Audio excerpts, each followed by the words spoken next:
Well, class, here we go. Getting ready to start chapter 22. I thought I would pull up on the screen for you today. A lot of times, books change their covers over time to try to draw the attention to it in case one cover might look more interesting than the other and get some fresh people to read the book. So, as you can see on the screen, there's several different book covers that have been used on The Thief of Always. Okay. Um, I think ours is probably one of the least interesting out of some of these other ones that I'm looking at, but doesn't change the story inside. All right. So here we go. Chapter 22. Oh, to be a vampire again, Harvey thought. To have claws and fangs and hunger for blood upon him, like the hunger he'd had that distant Halloween, the hunger he'd turned from in disgust. He wouldn't turn from it now. Oh no, he'd let it swell the beast in him so he could fly in Hood's face with his hatred razor sharp. But he wasn't a beast, he was a boy. It was the vampire king who had the power, not him. And then, as he stared up at the house, he remembered something that Rictus had told him at the door.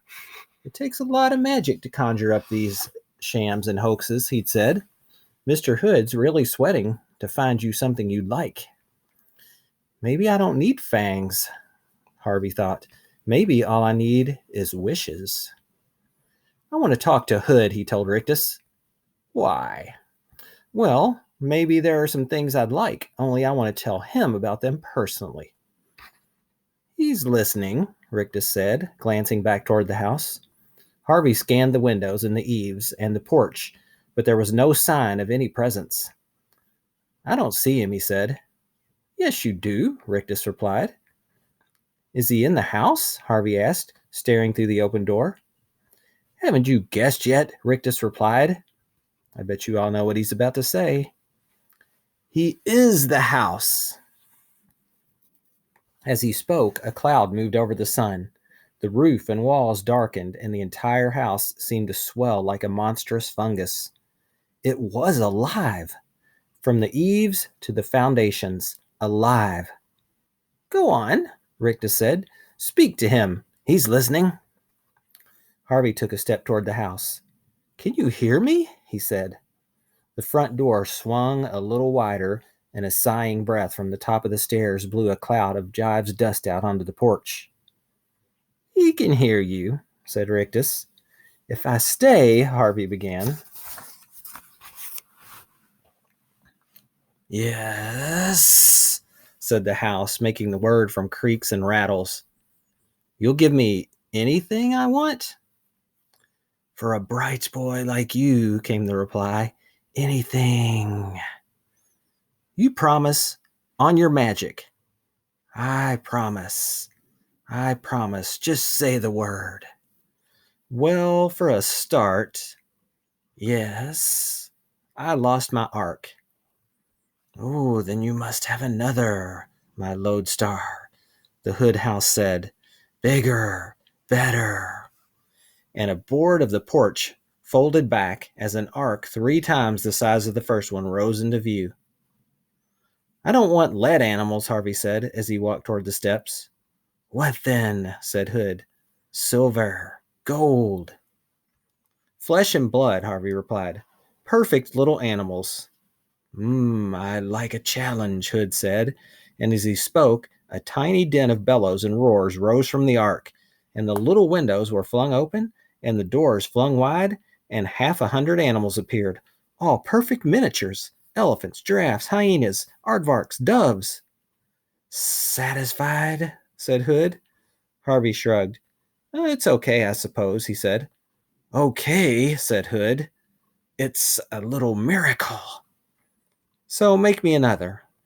Another ark? Another miracle. What would you like? Harvey turned his back on the Hood house and surveyed the lawn. The sight of Mrs. Griffin, watching with puzzlement, inspired the next request. I want flowers, he said, everywhere, and I don't want 2 alike. What for? Asked the Hood house. You said I could have whatever I wanted, Harvey replied. You didn't say I had to give you reasons. If I have to do that, all the fun goes out of it. Oh, I wouldn't want that, the Hood House said. You must have fun at all costs. So give me the flowers, Harvey insisted. The lawn began to tremble, as though a minor earthquake were underway, and the next moment countless shoots pressed up between the blades of grass. Mrs. Griffin began to laugh with delight. Look at them, she said. Just look. It was quite a show. Tens of thousands of flowers bursting into blossom at the same time. Harvey could have named a few of them if he'd been quizzed. Tulips, daffodils, roses, but most of them were new to him, species that only bloomed at night on the high Himalayas or on the windswept plateaus of the Tierra del Fuego. Flowers with blooms as big as his head or as small as his thumbnail. Blooms that stank like bad meat or smelled like a breeze from heaven itself. Even though he knew it was all an illusion, he was impressed and said so. Whew, looks good, he told the Hood House. I'm just curious, is anyone here starting to make a connection to what Harvey's doing to something you read recently? Not too long ago. I think I'm seeing something in common here. Think about it. Satisfied? Hood wanted to know. Was its voice a little weaker than it had been earlier? Harvey wondered. He suspected it was. He showed no sign of that suspicion, however. He simply said, we're getting there. Getting where? Said the Hood House. Well, said Harvey, I guess we'll know when we arrive. A low growl of irritation came from the house, shaking the windows. One or two slates slid from the roof and smashed onto the ground below.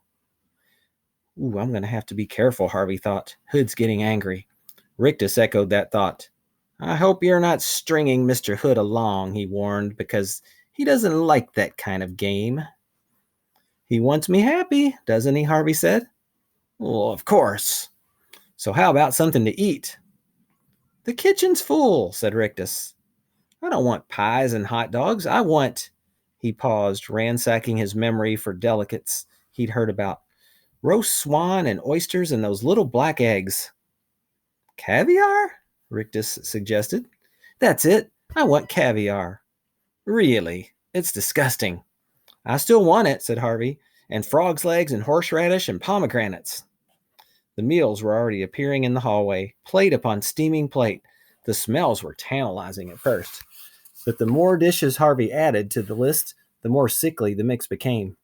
He rapidly began to exhaust his menu of real meals, however, so instead of giving the house easy recipes like meatballs and pizzas, he started to invent dishes. I want crawfish cooked in cherry soda and horse steaks with jelly bean sauce, and Boston cream cheese and pastrami soup. Wait, said Rictus. You're going too fast. But Harvey didn't stop. And pumpernickel stew and snail fudge with pig's foot clusters. Wait, the house howled. This time Harvey stopped. In the heat of his invention, he hadn't even looked to see if Hood was supplying him with all these eatables. But now he saw all the dishes he demanded piled so high in the hallway that they were threatening to topple and float the ark on a noxious sea of sweetmeats and stews. I know what you're doing, said the Hood House. Uh-oh, Harvey thought. He's on to me. He looked up from the feast at the door to the facade and saw that his plan to drain the house of its magic was indeed working. Many of the windows were now cracked or broken. The doors were peeling and hanging from their hinges. The porch boards were twisted and blighted. You're testing me, aren't you? Said Hood. His voice had never been melodious, but it was now uglier than ever, like the rumble of the devil's belly. Admit it, thief, he said.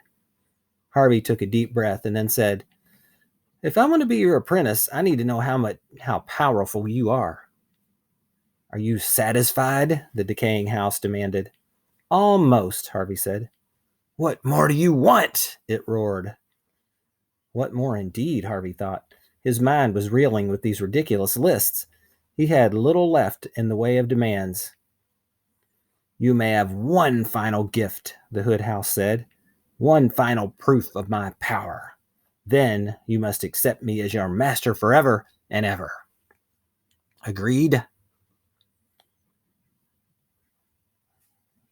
Harvey felt a trickle of cold sweat run down his spine. He stared at the teetering house, his mind racing. What was left to demand? Agreed! The house boomed. Agreed, he said. So tell me, it went on. What do you want? He looked at the tiny animals around the ark, and at the flowers, and at the food spewing through the door. What should he demand? One final request to break Hood's back. But what? What? A gust of chilly wind came from the direction of the lake. Autumn could not be far off, the season of dying things. I know, he said suddenly. Tell me, the house replied. Tell me, and let's have this game over once and for all. I want your bright soul under my wing, little thief. And I want the seasons, Harvey said. All the seasons at once. At once? Yes, at once. That's nonsensical. It's what I want. Stupid. Imbecilic. It's what I want. You said one more wish, and that's it. Very well, said the house. I will give it to you. And when you have it, little thief, your soul is mine. Ooh, and that's the end of that chapter. So we are left to wonder what is going to happen when Mr. Hood makes all 4 seasons at the same time. So anyway, that connection I was talking about. Remember what the paper bag princess did to the dragon? Kind of sounds like what Harvey is doing to Mr. Hood, doesn't it? All right. It's a good thought. All right. Finish up your reading response for Thursday. And when you're done, send that document. It's going to have all 4 responses, Monday, Tuesday, Wednesday, and Thursday on it. All right. Be thinking about this chapter and what do you think is going to happen next?